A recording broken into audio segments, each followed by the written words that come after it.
A'udzubillahi minasyaitonirrajim. Bismillahirrahmanirrahim. Assalamualaikum warahmatullahi wabarakatuh. Jumpa kembali di channel Sampul Hitam yang tentunya akan berbagi cerita. Dan untuk kisah kali ini akan menceritakan sebuah kisah yang berjudul Bau Masakan di Tengah Hutan. Cerita ini ditulis oleh Eka Fitriani. Dan bagi teman-teman yang ingin membacanya secara langsung, teman-teman bisa langsung kunjungi link yang saya sudah siapkan, ada di deskripsi. Dan sebelumnya terima kasih buat Kak Eka Fitriani yang sudah mengizinkan saya menceritakan cerita ini kepada teman-teman.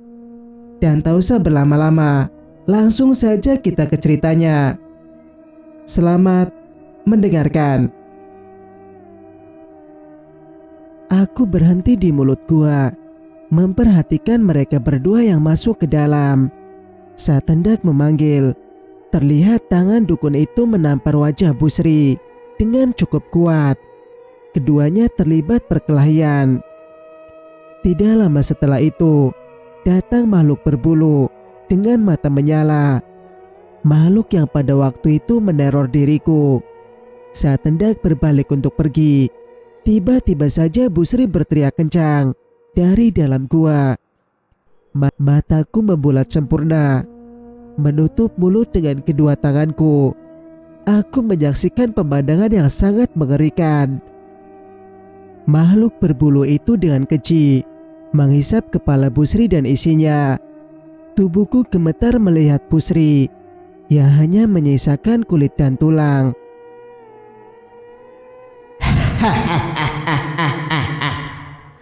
Enak sekali darah segar ini. Kau memang murid yang terhebat.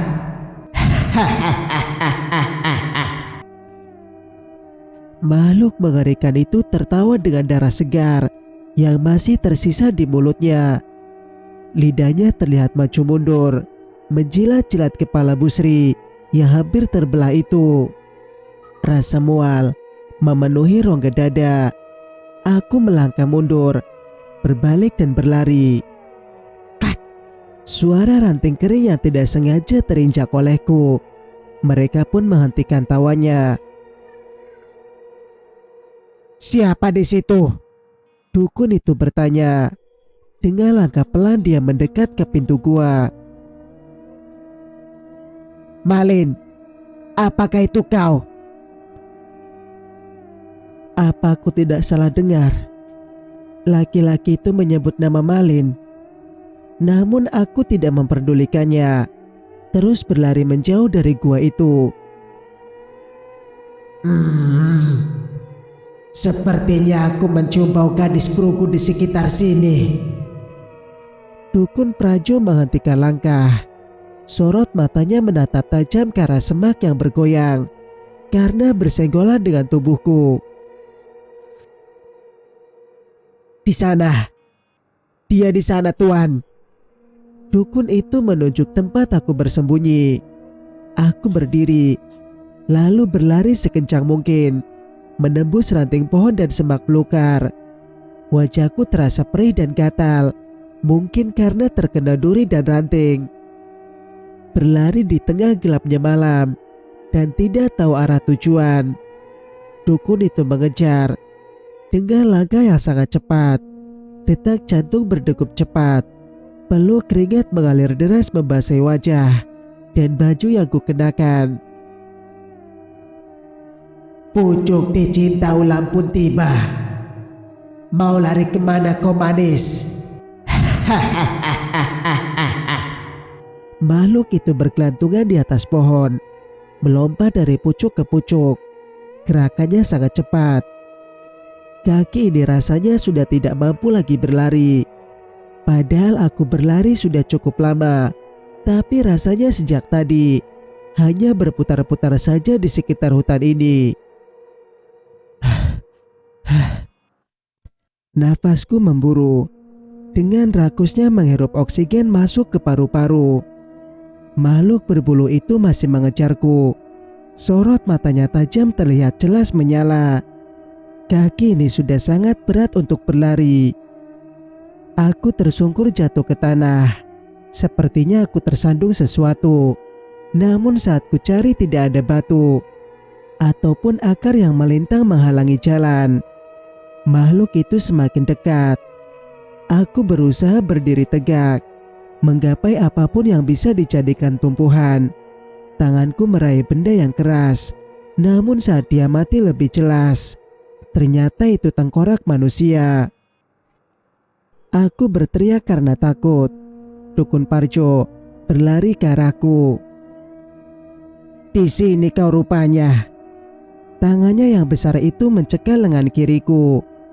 Aku meraih tengkorak kepala yang berada di samping tubuhku, melemparkannya tepat di muka dukun itu. Dia mengadu kesakitan.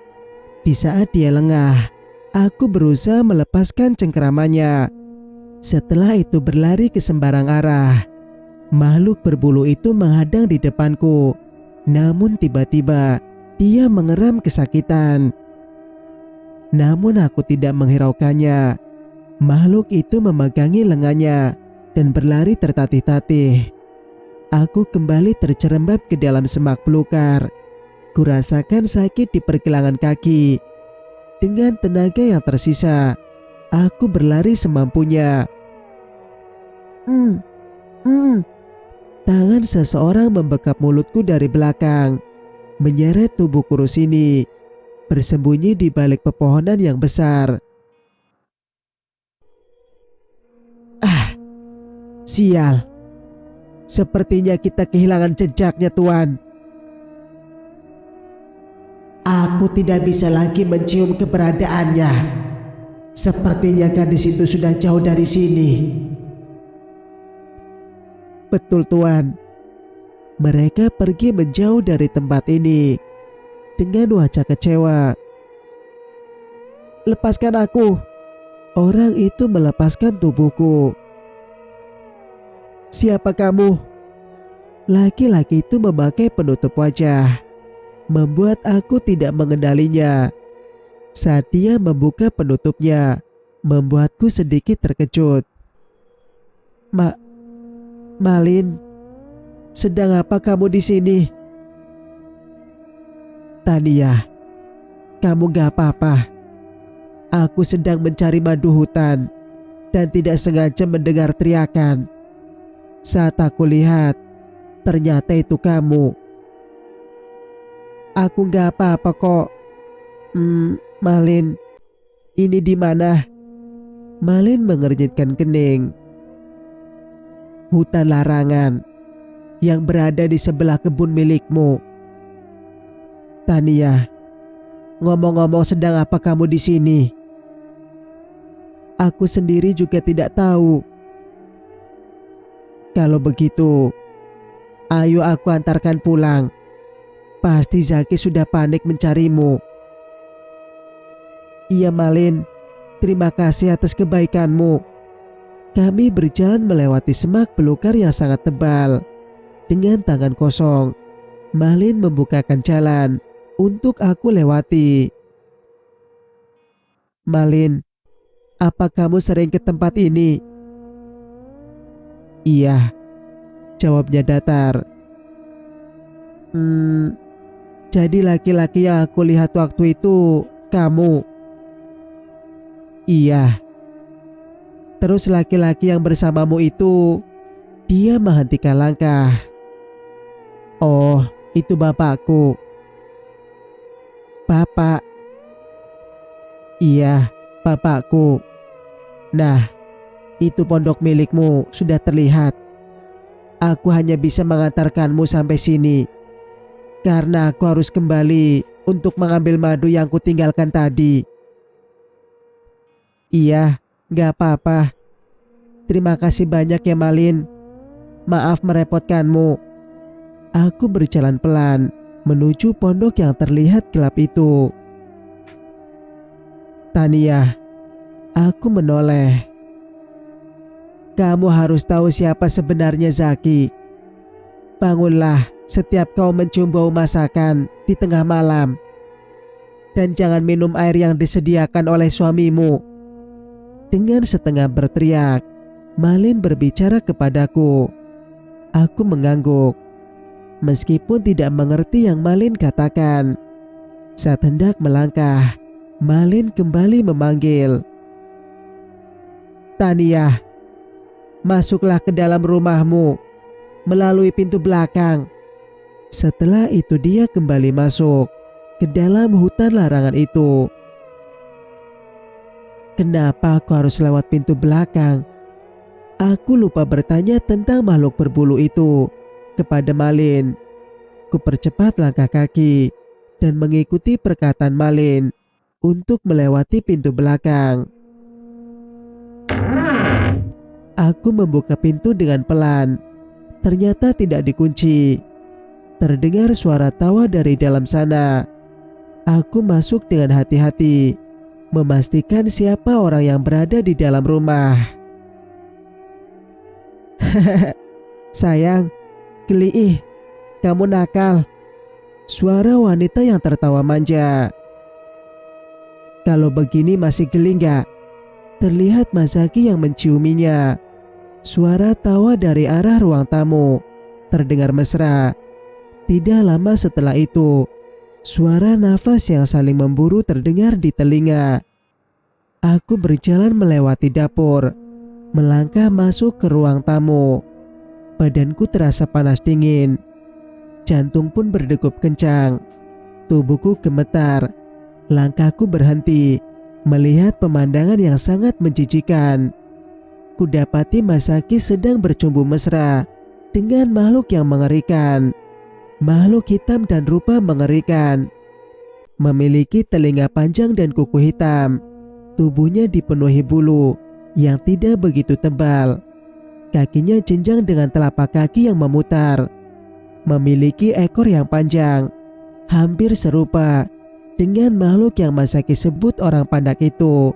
Hanya saja kali ini memiliki rambut panjang yang sedikit kaku dan kusam. Sepertinya aku pernah melihat makhluk buruk rupa yang sedang bermadu kasih dengan Masaki itu. Tapi di mana? Aku kembali teringat melihat makhluk itu selepas makan malam bersama Apa dan Ama saat menyusul Masaki yang keluar. Belum sempat aku menangkap basah mereka berdua, tiba-tiba dada ini terasa sesak. Tubuhku seperti melayang di udara. Aku membuka mata. Masaki berteriak memanggil Ama dan Apa. Terlihat ibu-ibu tua duduk tersenyum, menghampiriku dan memberiku segelas air minum. Ternyata tadi itu hanya mimpi. Namun mimpi itu terasa jelas begitu nyata. Bu Sri Mas, tolong dia Mas. Tania, nanti saja dijelaskannya. Sekarang istirahatlah dulu. Ama menyuruhku beristirahat. Setelah itu Masaki mengantarku masuk ke dalam kamar. Bukannya aku tertidur. Mengapa mereka menyuruhku beristirahat? Ada-ada saja. Bayangan-bayangan Masaki dan makhluk aneh itu masih mengikuti. Membuatku merasa jijik dengan suamiku sendiri. Sudut pandang Saki. Setelah selesai mandi, aku menghampiri Tania, berniat ingin meminta izin. Rencananya hari ini, aku akan pulang ke kebun terlebih dahulu. Mendengar kekacauan di Bukit Ragusa, hati ini rasanya tidak tenang. Kupandangi wajahnya yang cantik natural itu. Sudah beberapa hari ini dia mendiamkan diriku. Menjawab hanya sekedarnya saja. Aku sendiri tidak mengerti apa penyebab dia seperti itu. Sayang, hari ini Mas mau pulang. Mau lihat kondisi rumah. Dan belum selesai aku bicara, Tania langsung menjawab. Dan selingkuhan kamu udah nunggu kan? Mendengar ucapannya yang ketus, aku terdiam. Selingkuhan? Iya, selingkuhan. Malam itu aku melihat kalian bercumbu mesra. Cih, menjijikan. Aku mengerutkan kening. Sayang, kamu ngomong apa sih? Alah, pura-pura gak tahu. Aku sudah lihat semuanya. Aku benci sama kamu, Mas. Tania melempar bantal dan berjalan keluar meninggalkanku yang masih bingung. Dek, kamu ngomong apa sih? Coba jelasin dulu apa maksud kamu. Aku berlari mengejarnya. Udahlah, selama ini benar kata orang, harta yang kamu dapat itu hasil pesugihan. Astagfirullah.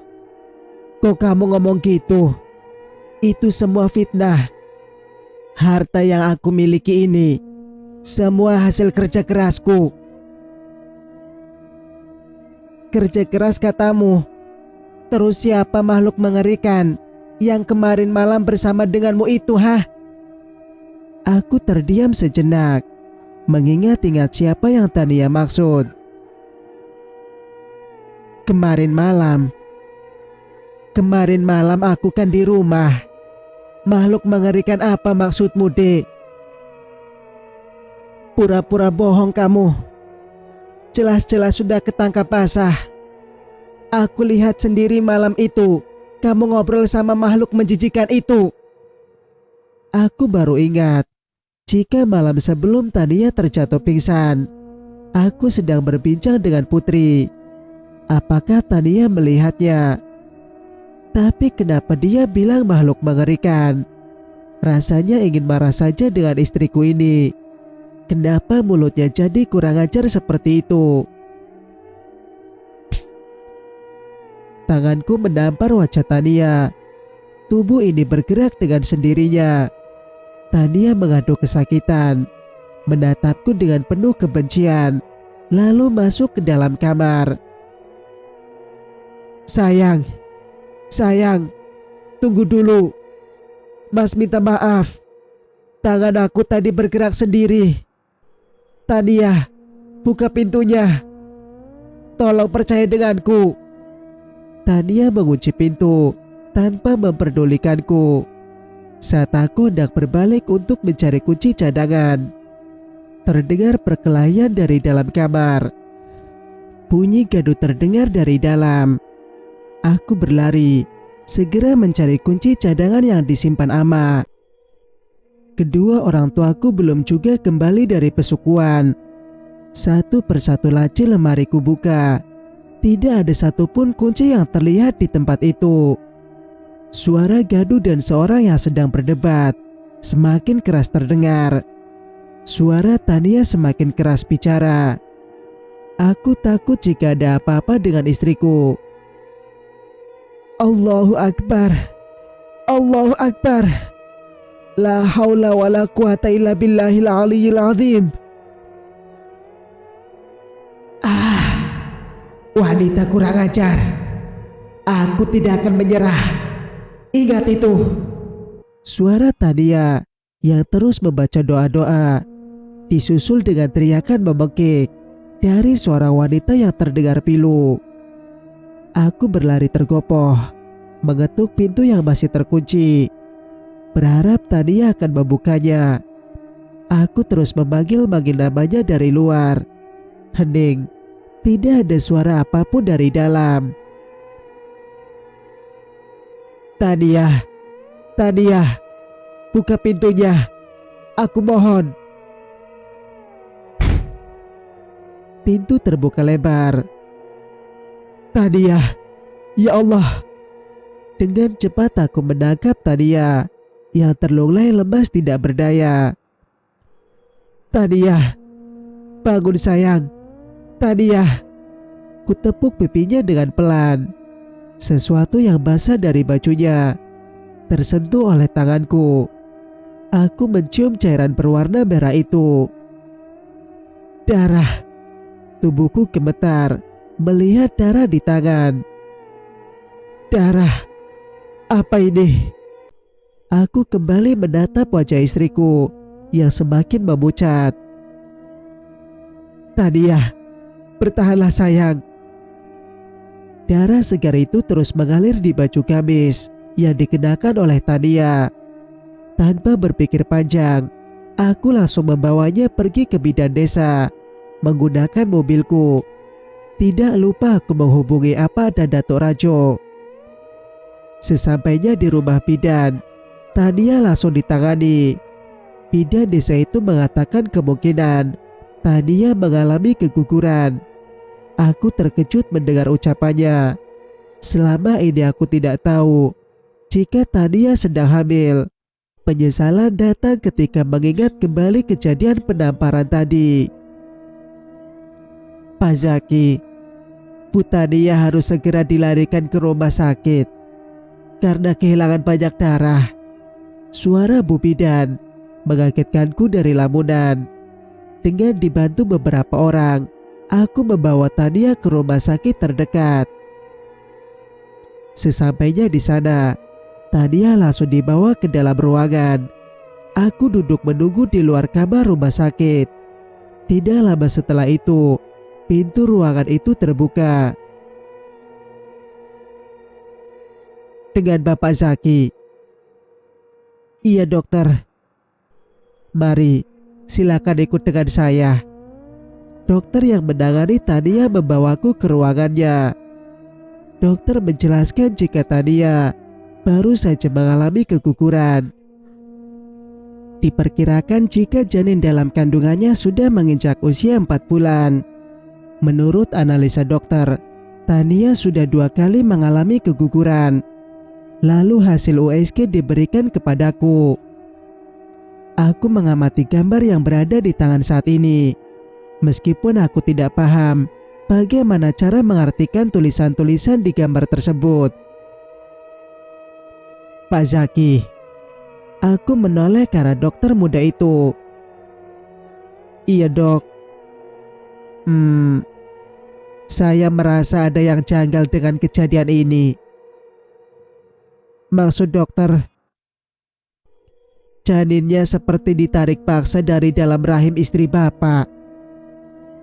Aku mengerutkan kening, masih tidak paham dengan kata-kata dokter muda itu. Jika keguguran janin yang sudah berumur 4 bulan itu akan keluar atau tertinggal. Namun, janin milik Bu Tania sudah hilang. Tidak ada lagi di dalam rahim. Hah? Apakah dokter tidak salah memeriksa? Tidak. Silakan Bapak lihat hasil USG dengan teliti. Itu adalah rahim yang hanya menyisakan darah. Tubuhku terasa lemas. Berulang kali kuamati gambar yang ada di tangan. Rasanya mustahil bisa seperti itu. Jadi bagaimana dengan istri saya, dokter? Kami akan melakukan kuret setelah Bu Tania sadarkan diri.